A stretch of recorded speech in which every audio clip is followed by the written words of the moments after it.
Imagine you had a perfect street photography day. You've spent hours just wandering around the city with your camera. Still in a great mood from your supposedly successful day of photography, you look at the photos on your computer at home and it hits you. Half of the pictures are blurry. Everything looked great on the camera screen, so what happened? Most photographers are probably familiar with this or similar experiences. In this video, I want to tell you all the 7 main pitfalls of photography that can lead to blurry photos. A small hint, it gets a bit fishy. And then I'll tell you how you can avoid them. Oh, and I did an experiment and tried to fix my blurry photos, really blurry photos, with the help of AI. And the outcomes are really interesting. You will see them at the end of this video. If you're wondering who the guy with the red beanie hat is who pretends to know what he's talking about, I'm Oliver. I've been doing street photography for almost 20 years now, and I teach street photography workshops.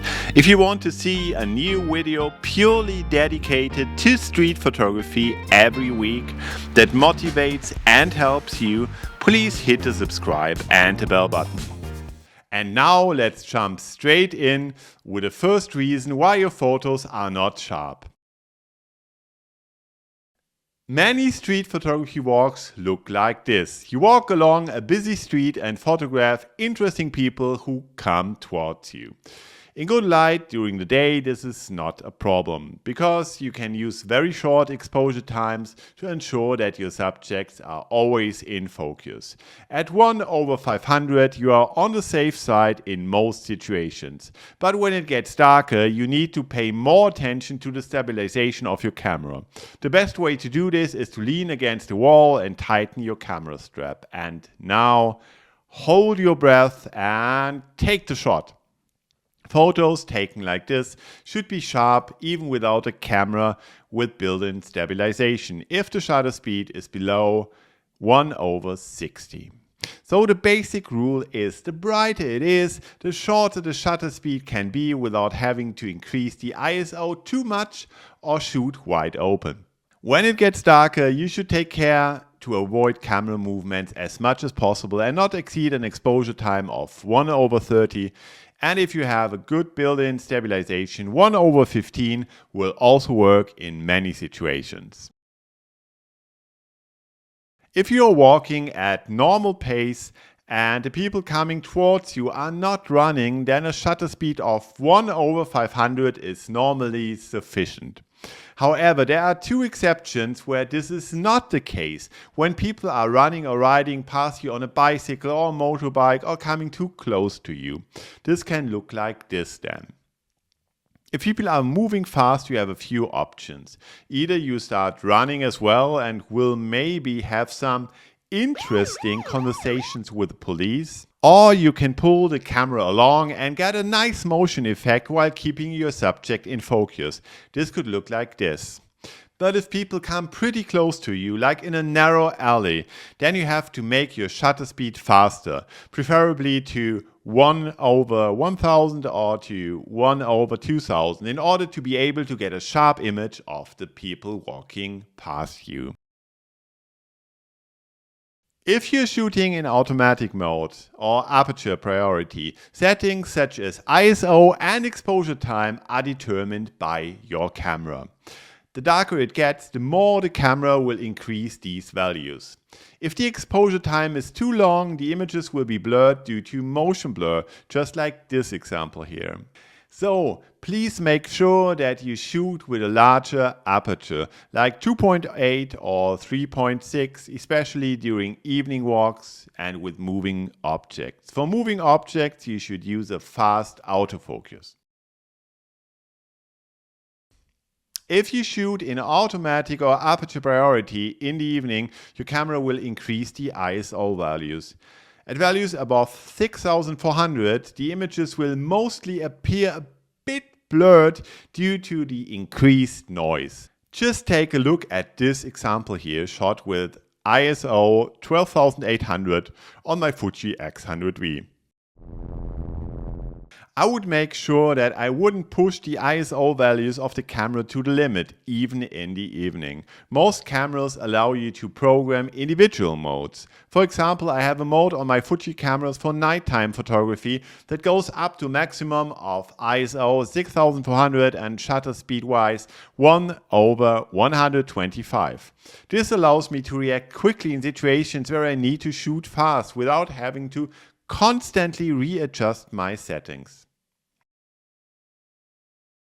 When I need to react quickly, when it gets a little bit darker, I often opt for autofocus with face detection.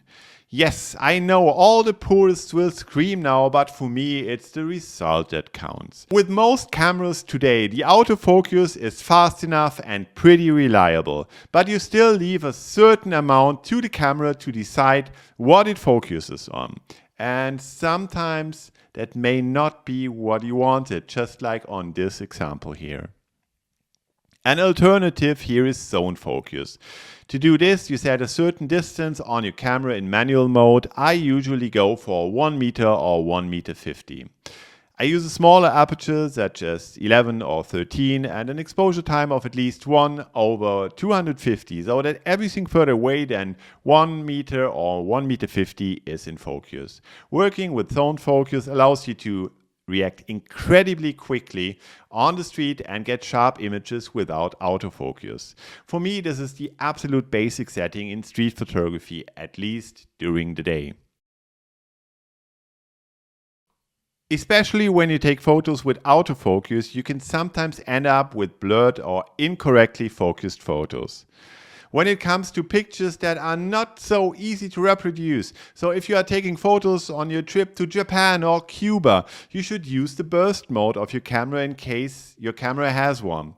That way you increase your chances of getting at least one good photo, not only in terms of sharpness, out of a great situation you encountered. Yes, I know it's a more results-oriented and less meditative or relaxed form of street photography, but I think in places you only get to once in a lifetime or so, you should try to increase the chance of a perfect shot by all means. Well, I am not the shining example on this point. My lenses are often, well, a bit dirty. The most likely reason for this is that I like to get something on my hand to eat when I go out photographing, like the fishy snack I am enjoying right here. And that's the problem. You don't have the opportunity to wash your hands, you touch the lens to adjust something and it's already smeared. Of course, this can also cause blurring. So it's best to regularly take a cloth and clean your lens. Please don't use a napkin like I did here. A clean lens will also eliminate sayings such as, "Oh, this is such a beautiful lens and so dirty," from some fellow photographers. So, what about the blurry photos that had to go through the AI software look like? I think it's very blatant. You can actually save yourself all the tips from this video for sharp photos and just let the AI do everything. What do you think? Just kidding. I really wouldn't have thought that it works so okay-ish. Not really good, but okay-ish. Well, because of the images look a bit artificial now and also not really super sharp. And these AI tools also can't handle motion blur. So there's still a way to go if you want to use this kind of software to unblur all your photos in the future. But who wants to do this anyway? See you in the next video. Yours, Oliver.